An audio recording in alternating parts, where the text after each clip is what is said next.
Oi pessoal, tudo bem com vocês? Espero que estejam todos bem.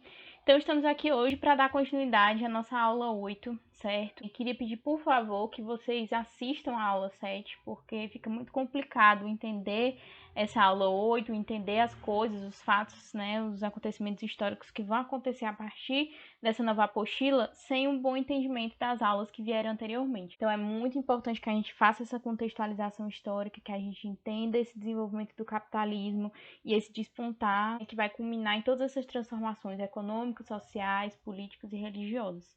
Então hoje a gente vai falar sobre dois assuntos distintos. Vamos falar inicialmente sobre a reforma religiosa e depois sobre o iluminismo. Ambos vão estar relacionados com esse desenvolvimento do capitalismo, com esse despontar desse capitalismo, dessa burguesia que está se entendendo como classe social.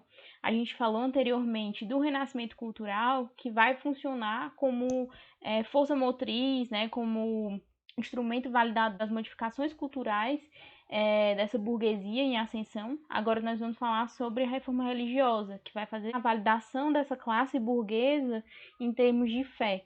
Então, vamos entender um pouquinho mais sobre esse processo. Então, como nós vimos assistindo nas últimas aulas, nós vimos uma transição entre os acontecimentos da Idade Média e da Idade Moderna, englobando ali modificações culturais, econômicas, sociais, tudo isso. Então, na Idade Média, a gente tinha a soberania católica, a gente tinha um teocentrismo, a gente tinha Deus como centro do mundo, e isso foi uma característica extremamente marcante, né? A gente tinha a questão da Igreja Católica como uma figura central, detentora de não apenas de poder, como de terras, né? Mas também de uma gigantesca influência nos aspectos culturais, não apenas da fé humana, mas também nos comportamentos sociais e na forma de se existir dentro dessa Europa ocidental, tá certo? Então, já na Idade Moderna, a partir do século XV, né, a gente vai observar o enfraquecimento do sistema feudal, né? A gente assistiu isso, discutimos isso com profundidade. Então a gente vai ver uma transformação, uma modificação daquele modelo de descentralização política que acontecia na Idade Média. A gente tinha a estrutura dos feudos, onde a gente tinha os senhores feudais que pagavam seus tributos para a Igreja Católica. A gente tinha aquela fragmentação realmente política, onde o rei, ele não era uma figura centralizadora de poder. A gente tinha os reis, mas eles não eram figuras tão centralizadores de poder assim, tão detentores de um poder absoluto. Isso já vai ser mais marcante da Idade Moderna e do absolutismo monárquico, como nós vimos na aula passada. Então, com esse desenvolvimento do capitalismo, nós vamos ver paralelamente a ele um fortalecimento da classe burguesa, que está em ascensão. Esse fortalecimento da classe burguesa, ele vai acabar acontecendo concomitante um novo pacto, um acordo, né, com a monarquia em ascensão, o absolutismo monárquico, está se fortalecendo, e a gente observou também as práticas mercantilistas, né, que vão ser um modo de se fazer presente economicamente por meio da expansão marítima e comercial europeia, como nós bem discutimos. Já comentamos aqui sobre o renascimento cultural, que vai acabar sendo um legitimador, né, desse modo de existir, dessa cultura, dessa nova cultura e formação, questionando a cultura da Idade Média, né, questionando o teocentrismo, trazendo para a gente o antropocentrismo, trazendo para a gente a razão, trazendo para a gente outras formas de se existir no mundo. E é dentro desse contexto de questionamento, de transformação, que a gente vai observar as reformas religiosas, né, entre elas a reforma protestante. Então, a gente vai ver na Idade Moderna a formação dos chamados Estados Nacionais ou monarquias nacionais, como a gente viu na aula passada, que seriam essa estrutura política e administrativa centralizada nas mãos daquele rei absolutista, né, daquele déspota, daquela monarquia centralizada. Então, eu quero que vocês entendam isso, essa substituição, né, essa transição daquele sistema feudal fragmentado para essa nova monarquia, onde o rei ele vai ser aquela figura detentora de poder. E, paralelamente a isso, a gente vai ver a ascensão da burguesia comercial. Trouxe aqui para vocês esse mapa da região da Europa, né, naquele período, para a gente poder ter uma noção básica de geografia também, porque isso sempre é importante, tá certo? Depois vocês podem olhar com um pouco mais de calma. Agora, contextualizando historicamente um pouco, né, o que a gente estava vendo, a gente falou sobre a influência da Igreja Católica na Idade Média, que possuía vastas extensões de terra, que detinha muito poder, que era extremamente importante não apenas economicamente, mas também para ditar, né, os valores daquela sociedade. Então, a Igreja Católica está muito vinculada à mentalidade corrente nesse período. Nesse contexto de transição, a Igreja Católica ela vai acabar sendo um obstáculo. Ela vai acabar sendo um obstáculo para o desenvolvimento dessa burguesia comercial, uma vez que ela vai estar condenando práticas como o lucro, como as usuras, né, que é o ganho a partir dos juros, ou seja, isso estaria comprometendo algumas atividades, como as atividades bancárias, que seriam condenadas, né, seria uma prática condenada pela Igreja Católica. E a gente também vai ver florescer uma grande desmoralização por parte do clero.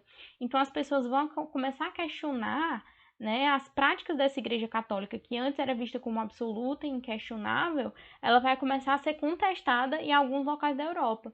Isso porque, por várias vezes, né, em inúmeros eventos, a Igreja Católica vai abusar do seu poder, vai exercer uma prática abusiva e excessiva de poder.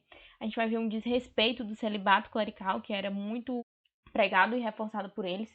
Vamos assistir a venda dos cargos eclesiásticos, né? Eles estariam vendendo esses cargos eclesiásticos. A venda de indulgências, que era uma prática antiga, seria na realidade um pagamento em troca do perdão pelos pecados. E vamos ver o simonismo, que seria a venda de objetos sagrados. Além disso, a gente vinha assistindo várias crises na Europa, né? E essas crises sociais, elas acabavam também fazendo com que existisse um questionamento dessa fé. Então, os precursores da reforma religiosa, a gente vai ver que em inúmeras ocasiões existiram contestações aos princípios do catolicismo, né? Mas nenhuma tão forte quanto a essa reforma religiosa. A própria Santa Inquisição, ela tratou de eliminar esses movimentos de contestação, né? Então, sempre que existia algum movimento de contestação mais revoltoso, acabava-se por ser eliminado, né? Eram chamados movimentos heréticos, né? Que foram caçados pela Santa Inquisição. Agora, uma coisa interessante é que essa mentalidade questionadora, ela acabou surgindo diversas vezes dentro das próprias universidades, lá onde eram feitos os estudos teológicos, os estudos de fé. Então, acabou que essas universidades, que eram ambientes religiosos, né, foram os locais onde alguns desses intelectuais acabaram por surgir com essas ideias reformistas. E a própria intolerância religiosa, né, a forma que a igreja caçava esses opositores, acabou tendo um efeito rebote de reforçar esses movimentos de contestação. Então, falando inicialmente da reforma luterana, né, de Martinho Lutero, a gente vai ter ela surgindo no contexto ali de Sacro Império Romano Germânico. É importante a gente entender que esse Império Sacro Romano Germânico, a unificação da Alemanha, né, ela vai acontecer de uma forma muito tardia. Então, a gente ainda tinha aspectos feudais e agrários nessas porções. E nessa região, a igreja era particularmente poderosa. Ela vai deter ali 1/3 das terras. Então, era uma posse muito expressiva, né? E isso despertava forte oposição da nobreza, que acabava por ansiar por uma modificação, uma reforma. Ela tinha interesse nessas terras que estavam nas mãos da igreja. Então é nesse contexto de Sacro Império Romano Germânico que a gente vai ver surgir a figura de Martinho Lutero, que era tanto um membro do baixo clero como um professor. Então ele vai iniciar uma série de contestações com relação a esses princípios da igreja, vai contestar essa questão da vida das indulgências, vai questionar algumas doutrinas contraditórias, e ele vai surgir então com as 95 teses, que foram sua obra inicial, né, esses textos criticando práticas da igreja e do Papa. E em 1520, o Papa Leão X, ele vai convidar Lutero para debater algumas questões.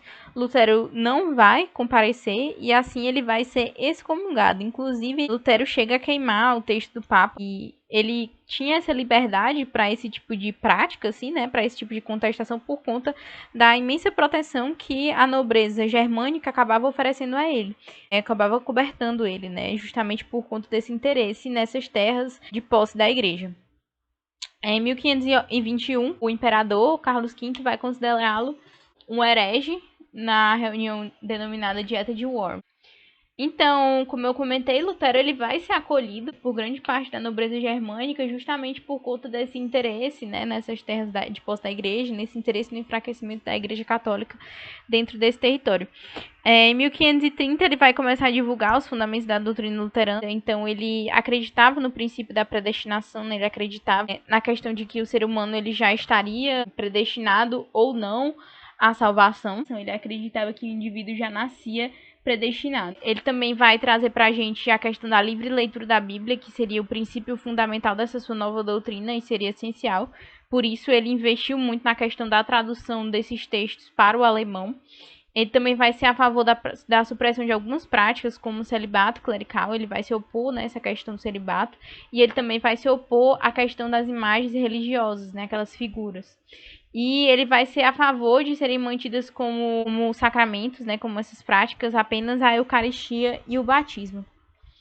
Ele também vai ser a favor da substituição do latim pelo alemão nos cultos também, esse objetivo de disseminar mais essas práticas religiosas. E ele não vai ser a favor da transubstituição, que seria a transformação do corpo de Cristo em pão e vinho. Na verdade, ele acreditava que existia uma representação, né, no pão e no vinho, representando esse corpo de Cristo, e não uma transformação propriamente dita. Ele também seria a favor da submissão da igreja ao Estado. Interesse esse, né, crença essa que despertava grande interesse por parte da nobreza, que tinha interesse direto nesse enfraquecimento da igreja católica. Agora, um ponto interessante que é importante de ser destacado é que Lutero ele vai condenar os movimentos populares que se utilizaram, né, dessa reforma protestante. Existia um movimento chamado Movimento dos Anabatistas, liderados por Thomas Munzer, que eles eram a favor de uma melhor partilha dessas terras, né, que antes estavam de posse da igreja, de uma coletivização dos bens. E ele vai se opor a esse tipo de prática, inclusive ele vai sugerir que a nobreza combata com muita força esses movimentos de camponeses. Inclusive, muitos vão ser mortos como fruto dessa manifestação. Vão ocorrer diversas guerras sobre esse pretexto religioso, as guerras religiosas, e elas só vão ser resolvidas em 1555, na chamada Paz de Augsburgo, que é quando os governantes dentro do Sacro Império Romano Germânico, eles vão ser autorizados a escolher a religião, né, a sua religião e a de seus súditos. Já chegando em Genebra, na Suíça, a gente vai ter uma participação muito expressiva do francês chamado João Calvino, que vai dar origem à Reforma Calvinista, e ele vai trazer uma nova corrente religiosa. Ele vai trazer pra gente essa crença na Bíblia como a base da religião. Ele vai fazer uma crítica também ao culto de imagens e ele também vai admitir apenas a Eucaristia e o batismo. Então, os ideais do calvinismo, eles eram mais próximos ainda aos valores burgueses. Principalmente por isso tenham tido mais sucesso ainda do que o luteranismo. João Calvino, ele acreditava na predestinação absoluta, então ele acreditava que todos os homens eram sujeitos à vontade de Deus, mas apenas alguns estariam predestinados a esse tipo de salvação. Na realidade, não era algo que você pudesse fazer que te levaria à salvação. Você já nasceria predestinado ou não. Entretanto, existia a presença de alguns fatores na vida daquele indivíduo que sinalizariam indicação maior à salvação.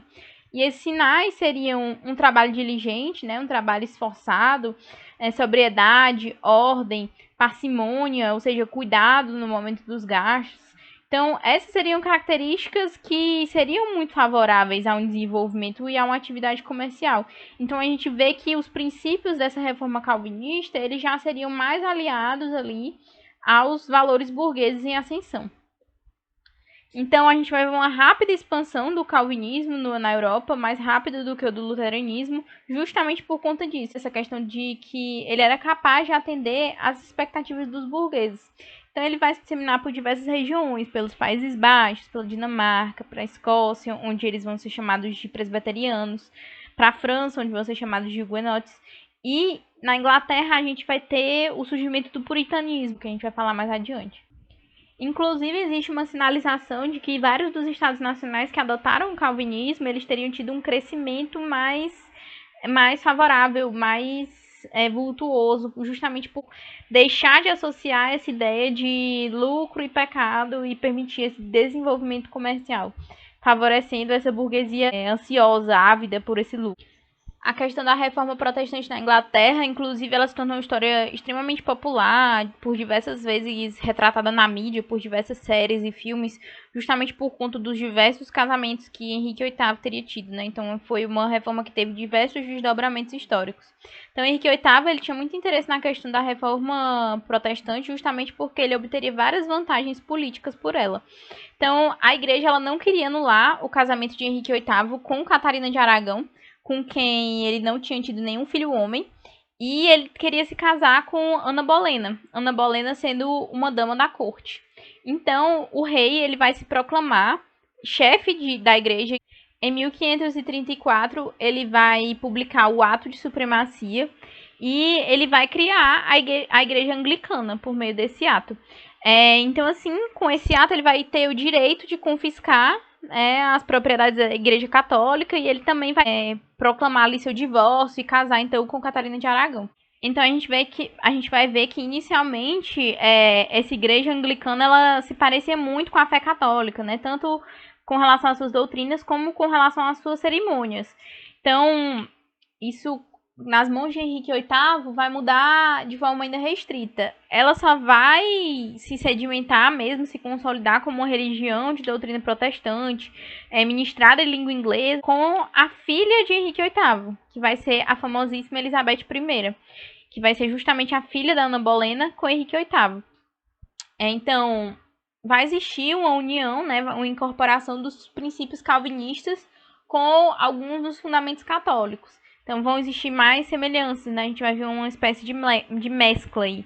Tanto com relação ao culto, como à estrutura eclesiástica, mas vai existir uma negação da autoridade papal. A gente vai ter o surgimento desse grupo, que são os puritanos, que seriam ativistas religiosos que acreditavam já numa doutrina calvinista pura dentro do território inglês. Então, a gente tinha os puritanos, que eles acreditavam nessa doutrina pura, realmente o calvinismo, sem a associação com esses princípios, com esses fundamentos do catolicismo, que teriam surgido ali naquela associação, né, nesses interesses que teriam surgido lá atrás com o Henrique VIII. Cabe também destacar a questão da fuga dos puritanos das perseguições religiosas que aconteceram na Inglaterra em direção às 13 colônias da América por conta desses massacres, dessas perseguições. Então é muito comum a gente ver em filmes a questão desses habitantes, tem umas roupas típicas, assim, seriam esses puritanos evangélicos. Como eu comentei com vocês, existe uma fortíssima representação, né, dessa história em diversos seriados de TV, em diversos filmes. Essa é uma das versões que ficou mais famosa. São 2 filmes sobre a história da Elizabeth I. E verifiquem sempre a classificação indicativa do filme. Mas são 2 obras bastante interessantes que abordam a história dela, né? E essa questão da igreja, e essa questão da mãe, né? E essa contestação da sua validade como rainha. Tudo isso ficou muito famoso e foi retratado por diversas vezes. Acho que estão disponíveis no Netflix. E existiu também uma espécie de resposta da Igreja Católica, chamada Contra-Reforma, uma reação, uma tentativa de reverter esse quadro após essa difusão do protestantismo, né? Então foi uma tentativa de barrar esses acontecimentos. E uma tentativa também de fortalecer a própria Igreja Católica, né? Uma espécie de tentativa de sobrevivência. Então vai ser criada a chamada Companhia de Jesus, né? A famosa Companhia de Jesus, que vai ser uma tentativa de expansão da fé católica, uma tentativa de conseguir mais fiéis, né? De expandir essa fé para as novas terras que estavam sendo descobertas, entre aspas, né? E foi nesse contexto justamente que surgiu a questão da catequese nas Américas e demais colônias. Eram chamados soldados de Cristo, que iam se disseminando, iam atingindo, tentando catequizar mais indivíduos. Em 1542, a gente vai ter o chamado Concílio de Trento, né, pelo Papa Paulo III, que ele vai convocar esse concílio com o objetivo de discutir alguns assuntos religiosos, e ele vai reafirmar os princípios católicos, né, condenando o protestantismo, e vai trazer também algumas medidas moralizadoras, com o objetivo de tentar meio que limpar a imagem dessa igreja católica que estava com essa imagem um tanto quanto corrompida. Então ele vai proibir a venda das indulgências e ele vai criar uma série de escolas para a formação desses eclesiásticos. A gente também vai ter o Santo Ofício da Inquisição, né, que nesse período vai combater esses reformadores. Vão existir diversos eventos, diversos incidentes de tortura e condenação à morte, e como a gente tinha comentado no começo da aula, vão ser os combates às chamadas heresias, né? E é inclusive nesse período que a gente vai ter aquele índex, né? Aquele famosíssimo índex, que seria aquela lista de livros proibidos pela Igreja Católica, fazendo parte de diversas obras, né? Que iam de encontro àquilo que se dizia como a fé católica. Então a gente tinha vários livros científicos, livros de Galileu, e as Bíblias protestantes, claro. Agora a gente vai falar sobre o iluminismo, né? Então a gente vinha falando aqui sobre de que forma que essa burguesia em ascensão, ela conseguiu adaptar a sua fé, adaptar suas necessidades de fé, né? Encontrar uma crença que fosse mais compatível com o seu desenvolvimento, sem abandonar o cristianismo. E agora a gente vai ver o iluminismo, que foi um dos principais fatores de autocompreensão da burguesia como uma classe social, com uma identidade própria, com necessidades próprias, com uma agenda própria, né, com interesses próprios. Então, o iluminismo ele foi fundamental para essa consolidação de fato, depois de todo esse processo, da burguesia, tá certo? Então, gente, o iluminismo ele teria sido, né, esse movimento intelectual, filosófico, científico, cultural, ou seja, multifacetado, que passou pela influência e pensamento de diversos filósofos europeus que teria surgido ali no século XVIII, principalmente a partir dos escritos de John Locke, que pode-se dizer que talvez tenha sido o pioneiro, o principal desses pais do iluminismo. Então, ele também ficou conhecido como ilustração ou enciclopedismo. E é importante a gente ter em mente que esse movimento iluminista ele vai servir de base para uma série de movimentos e revoluções. Aqui no Brasil a gente tem a questão da Inconfidência Mineira, temos também a independência dos Estados Unidos, né, das 3 colônias da América, a Revolução Francesa. Então, um dos principais princípios desse iluminismo vai ser a questão da razão acima de tudo. Então, essa razão ela vai estar embasada na questão do desenvolvimento do homem. A gente vem de novo vinculando com aquela ideia do antropocentrismo, né, do homem como um ser racional, dotado de pensamento, né, que tem essa autonomia, esse dever de pensar a partir desse seu privilégio da razão. Uma redução da influência da fé dentro desse contexto. E a gente tem também a questão da observação dos fenômenos da natureza em detrimento daquele misticismo, né, que seria uma espécie de atraso, digamos assim. Essa forma de pensar que teria sido muito praticada na Idade Média, né, que para ele seria a chamada Idade das Trevas. Então é aí que a gente começa a ver aquele conceito que a gente já discutiu como sendo talvez um pouco deturpado. Então, como eu comentei com vocês, é a partir do desenvolvimento do iluminismo, né, que a gente vai ter um amadurecimento pleno da burguesia. Então, ela vai se reconhecer como uma classe distinta, uma classe dotada de uma agenda, de uma pauta própria, com interesses distintos. E ela vai utilizar essas ideias, né, para buscar uma realidade que melhor atendesse a esses interesses. Então, vai ser realmente um instrumento ideológico. A gente pode trazer aqui também a questão das revoluções liberais burguesas, que foram um grupo de revoluções, um conjunto de revoluções, né, contestando posteriormente situações onde houvesse uma restrição da burguesia, né, onde não existisse território fértil para que essa burguesia exercesse seus interesses. Então, John Locke ele pode ser considerado como o criador desse iluminismo. E através das suas obras é que a gente vai entender melhor essas suas ideias. A gente tem a ideia de que, para ele, o homem seria uma folha em branco, que seria construído a partir das suas experiências, né? A partir das suas vivências, das experiências acumuladas. Então, seriam as experiências sensíveis. E seria esse conjunto de ideias que nomearia o chamado empirismo iluminista. A gente tem também a questão do contratualismo, né, que seria meio que uma espécie de contrato, meio que implicitamente, entre sociedade e o governo, né? O Estado, ele seria a figura que seria responsável pela gestão do bem-estar geral daquela sociedade. E se o governante rompesse com esse contrato, né, se ele estivesse exercendo uma forma de governar insuficiente ou que não estivesse atendendo às demandas da população, ele poderia ser destituído, poderia ser retirado do poder. E os homens, eles teriam direitos naturais e iguais, de vida, de liberdade e principalmente o direito à propriedade. Aqui é que a gente entende que as ideias propostas por John Locke que seriam perfeitamente adaptáveis justamente aos interesses da burguesia. Entretanto, é importante a gente entender que nem sempre essas ideias iluministas elas eram utilizadas como princípios de equidade. Não é que as pessoas teriam o mesmo acesso igualitário a tudo.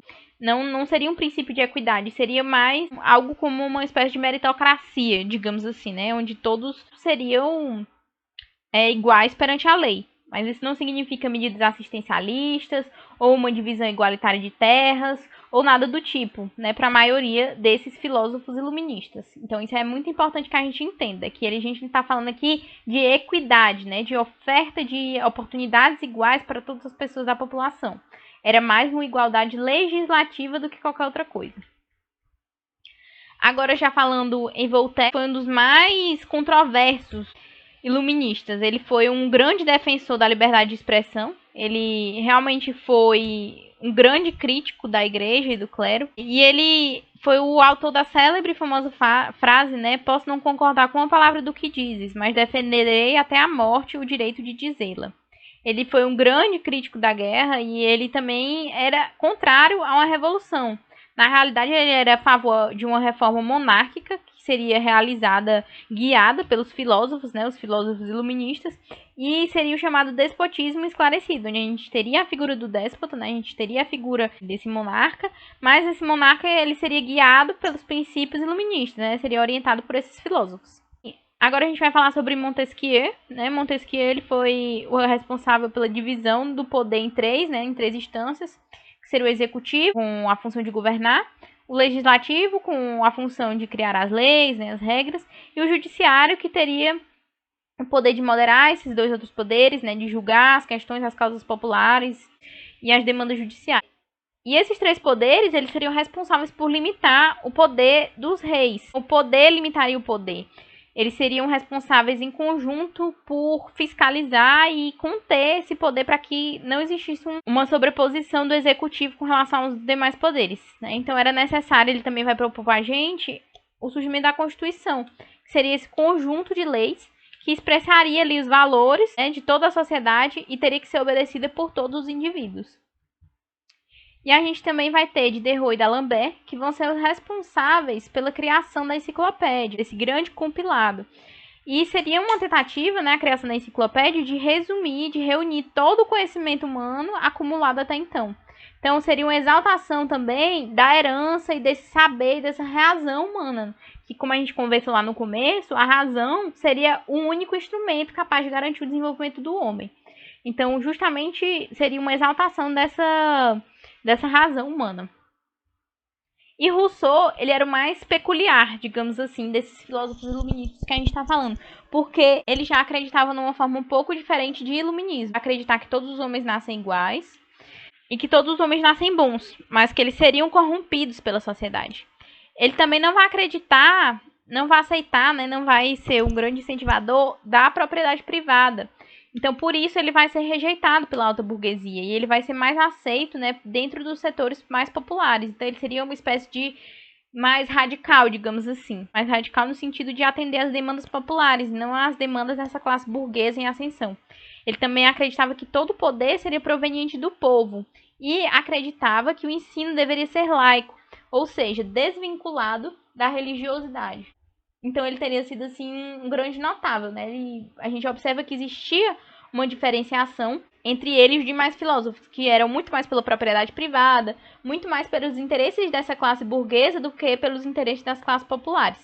Então é interessante também destacar isso. Tá bom, gente?